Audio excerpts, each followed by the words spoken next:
আজ তোমাদের সাথে শেয়ার করব 4 পিসের কালারফুল কোস্টার সেট। ওয়েলকাম সবাইকে। আমি অপরূপা চলে এসেছি আমার হাতের কাজের ডালি নিয়ে, তাই স্কিপ না করে পুরো ভিডিওটা আমার সাথে দেখো। আজ তোমাদের একদম স্টার্টিং থেকে আমি দেখাবো পুরোটা কাজ। এই দেখো, এগুলো হেক্সাগন বোর্ডের মধ্যে রয়েছে। আমি ফিশ ড্রয়িং আগে করে নিয়েছি, তারপরে আমি মোল্ডিংটাকে মিক্স করে নিয়ে এবারে আমি শেপে শেপে আঠা দিয়ে বসাবো। আমি এখানে আঠা বলতে ফেব্রিলিকের যে ফেভিকলের মতো যে গামটা পাওয়া যায় ওটাই ইউজ করি। এখানে আমি দুটো ফিশের মধ্যে ডিজাইনটা রেখেছি, আর দুটো আমি পাখির মধ্যে ডিজাইনটা রেখেছি। তো আমি এখানে পুরোটাই তোমাদেরকে দেখাবো আজকে। অনেক সময় কালারটা দেখাই বা ভার্নিশিং করাটা দেখাই, কিন্তু আজ ভাবলাম তোমাদের সাথে পুরো আমি কিভাবে পেস্টিং করি আমার মোল্ডিটের ক্লেটা সেটাও পুরো দেখাবো। কাজটা যথেষ্ট টাইম টেকিং থাকে, মানে মোল্ডিটটা আটকানোর জন্য একটু তো টাইম দিতেই হয়। আঠা দিয়ে লাগানোর পরে একটু শেপ ইজিলি দেওয়া যায়, বাট চারদিকে যদি আঠা লেগে যায় না, তখন কালার করার সময় মানে কালার করার পরে বোঝা যায় ওই জায়গাটাতে যে আঠা ছিল। ওই জন্য একটু তো কেয়ার নিয়ে করতেই হয়। তো আমি আমার কাজটা করছি, তোমরা দেখতেই পাচ্ছ এইভাবে। অনেক টুলসও পাওয়া যায়, বাট আমার কাছে অত বেশি টুলস নেই, বা কিছু টুলস রয়েছে। আমি এরকমভাবে প্লেন পেন দিয়ে বা ওই স্মল চাকুটা ইউজ করেই করি, আমার অসুবিধে খুব একটা হয় না। তো ওইভাবেই আমি করছি। আর যেহেতু প্লেটটা খুবই ছোট, তার মধ্যে করা ডিজাইন, তো একটু তো অসুবিধে হয়ই। বাট তাও যেহেতু আমার মন চেয়েছে যে আমি লিপ্পান আর্টের মধ্যে আমি তুলে ধরবো তোমাদের সামনে, কারণ আমি অনেক কোস্টার সেট দেখেছি, অনেকেই অনেক রকমভাবে আমাদেরকে মানে আমাদের সামনে তুলে ধরেন যে যার আর্ট। বাট আমি লিপ্পান আর্টের মধ্যে কোস্টারটা খুব কমই দেখেছি। আমি লিপ্পান আর্ট প্লাস মিরর দিয়ে যে ফিনিশিংটা হয়, আমি সেই কোস্টারই তুলে ধরেছি, আগেও তোমরা দেখেছো। এটা আমি স্টার্টিং থেকে পুরো দেখাচ্ছি, এবং এটা কোনো অর্ডারের ছিল না। স্টার্টিংয়ে আমি নিজের থেকেই ডিজাইন করে করেছি, মানে আমার পছন্দ মতোই আমি করেছি। এবার ফার্স্টেই আমি এখানে জেসো ইউজ করে নেব প্রাইমার হিসেবে। এবার জেসো ছাড়াও তোমরা হোয়াইট কালারের যে কালারটা হয় আর কি, অ্যাক্রিলিকের কালারটা, সেই কালারটাও ইউজ করা যায়।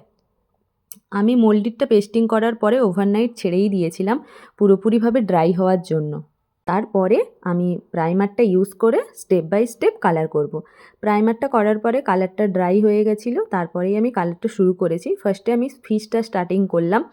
একটু হাতে না নিয়ে কাজ করলে সত্যিই কাজটা ঠিকভাবে নিচে রেখে হয় না, যেহেতু এগুলো ছোট জিনিস, তো হাতে নিয়ে পুরো ছোট্ট ছোট্ট যে গ্যাপগুলো আছে ওগুলোতে কালার করতেই হয়। এখানে আমি ব্যাকগ্রাউন্ডের কালারটা স্কাইয়ের মধ্যে রেখেছি। মাছ যেহেতু, সেহেতু জল ভাবটা বোঝানোর জন্যই আমি এখানে স্কাই কালারটা রেখেছি।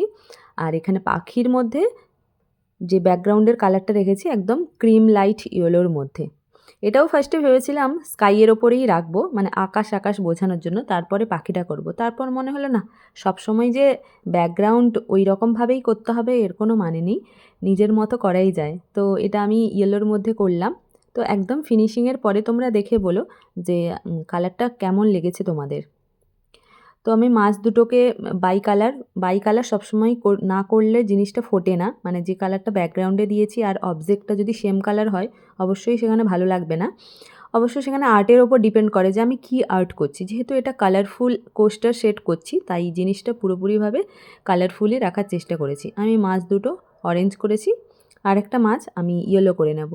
তো এইভাবে একটা একটা কালার ড্রাই না হলে আমি যদি কাজ শুরু করে দিই তাহলে খুব অসুবিধে হয়, তাই একটু টাইম দিয়ে দিয়ে কাজটা করতে হয়। যেহেতু এগুলো তাড়াহুড়োর কাজ নয়, এবং চটজলদি মানে করে নিলাম কাজ হয়ে গেল তা কিন্তু একদমই নয়, যথেষ্ট টাইম দিয়ে করতে হয়। আর কাজ করতে করতে যে কি হয় সেটা তোমরা এক্ষুনি দেখতে পাবে, যে কাজ করতে গিয়ে কি কি ফেস করতে হয় আমাদের। ক্যামেরার পেছনেই অনেক কিছু থেকে যায় আমাদের, মানে আর্টিস্টদের ক্যামেরার পেছনে, বাট আজকে আমি পুরোটাই তুলে ধরেছি। এই দেখো, যেই পাখিটা রং করতে গেলাম সঙ্গে সঙ্গে তুলিতে একটু বেশি রং ছিল, ওখানটাই লেগে গেল। কিন্তু যেহেতু বেসটা আমার শুকিয়ে গেছিলো, মানে ব্যাকগ্রাউন্ডের হলুদ রঙটা, সেহেতু এটা ফেব্রিক, তো সঙ্গে সঙ্গে কাঁচা অবস্থাতেই আমি যদি কাপড় একটু হালকা করে ভিজিয়ে ওই জায়গাটা মুছে নিই তাহলে কিন্তু উঠে যাবে। কিন্তু আমি যদি কাঁচা অবস্থায় করতাম তাহলে কিন্তু পুরো রঙটাই দুটো রঙই ধরে নিত, এবং সেক্ষেত্রে হতো না। তাই একটা একটা ড্রাই হওয়ার পরে পরেই কিন্তু করতে হবে, একটু টাইম তো দিতেই হয়। তো এইভাবে আমি দুটোই কমপ্লিট করে নিলাম। আমি মিরর পেস্টিং ভার্নিশ সব কিছুই আমি আগে আমার ভিডিওতে দেখিয়েছি, তাই এই ভিডিওতে শুধু ওইটুকুই দেখালাম। দেখো এবার কাজটা কেমন হয়েছে। দেখো মিরর পেস্টিং করে নিয়েছি। আমার তো ফটোর থেকে সামনে আরোই ভালো লাগছিল। নিজে কাজ করতেই পারি, বাট নিজের কাজকে নিজের ভালো লাগাটাও খুব দরকার। আমার কিন্তু কাজের পর নিজের খুবই ভালো লেগেছে। এবার তোমাদের পালা, তোমরা বলবে যে তোমাদের কেমন লেগেছে। এই 4টে সেট দুটো দুটো করে, আগেই বললাম তোমাদের দুটো দুটো করে করেছি। এবার কি হয়, এই কাজগুলো অনেক সময় যদি আমি এক্সট্রা বানাই, অনেকেই তোমাদের ভালো লেগে যায় এবং বলো সেটাকে ম্যাগনেট হিসেবে দিয়ে দিই, তখন আমি ম্যাগনেট লাগিয়ে দিয়ে দিই। তো তোমাদের ভালো লাগলে আমার কাজ আমার থেকে তোমরা নিতে পারো। ভালো থেকো, সুস্থ থেকো এবং পাশে থেকো। Thank you.